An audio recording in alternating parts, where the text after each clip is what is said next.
The history of Roxbury has been about a community coming together to determine its own future. And with Reclaim Roxbury, what we've been doing is honoring that history, educating people about it, and getting people excited to be the next chapter in the self-determination of our community. In our community, there's an affordability crisis. It's been like that kind of starting with the foreclosure crisis in 2008. Soaring gas prices, falling home prices, and rising unemployment. And so we saw the issue, really, really high rents, people losing their homes. And we saw the opportunity, a bunch of public land that the city was going to be putting up for development. And so we decided this is an opportunity to use our community resources to empower our community and to uplift our community. In our community, we just couldn't afford to live here. When I think about me and my friends, we're not able to afford a lot of the rents that exist. And so we wanted to come together and ensure that for future developments in our community that people like us would be able to afford to live in those developments. Just living in Roxbury alone, there are good times, but a lot of it has been challenging through the many upgrades of the city, through gentrification, and the support that we have received as far as like just when COVID hit, y'all supported my family. It's just been an amazing ride from that first meeting, and I just feel like when it comes down to true community support, I feel like this organization is it.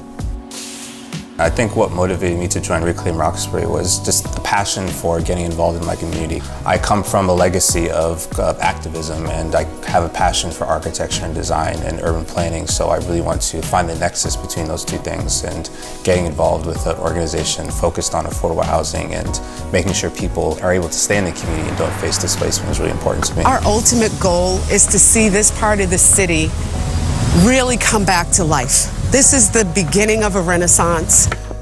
So far, the organization's proudest achievements, I would say, is having the city update their inclusionary development policy and their inclusionary zoning policies, getting that affordability so that there is a range of incomes at about 2/3 in every affordable housing development, especially in Roxbury, is huge.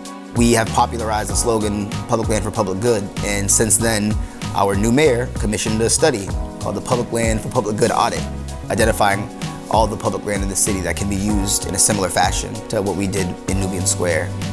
Making sure that families on voucher programs can qualify for some of these homes and some of these apartments. We're able to get affordability standards that allow people to really afford the new developments that are coming to the city. I think that we've done so much, and it's recognized by people at all levels, whether it's in community, in municipal government, state government, we're out there doing the work.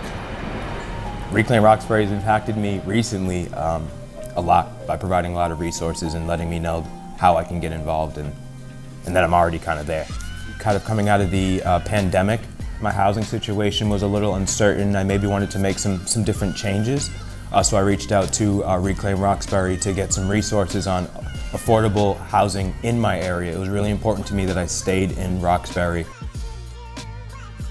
I think a lot of the work that I do today is in part inspired by, my family, my history. I heard stories of my dad as a young person, advocating for the community. And so when I meet people today that know my dad, that know about my family and the work that we've done, it's really amazing to just be able to continue the legacy. This is our ancestors talking to us and saying, hey, let's really see ourselves again inside of our spaces in a way that we can reclaim them and we can turn blight into bliss.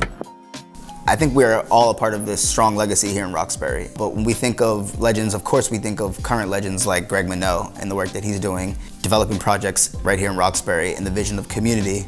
And then we think of past legends, people like Chuck Turner, who advocated to ensure that our community had the rights that we deserved. And every day, people are waking up, choosing to do legendary things in their community. Most impactful and most enduring is the information that the resources that it's constantly able to provide to me. The office is about a 5-minute walk from my home, so whenever I need some information, I'm able to pop in.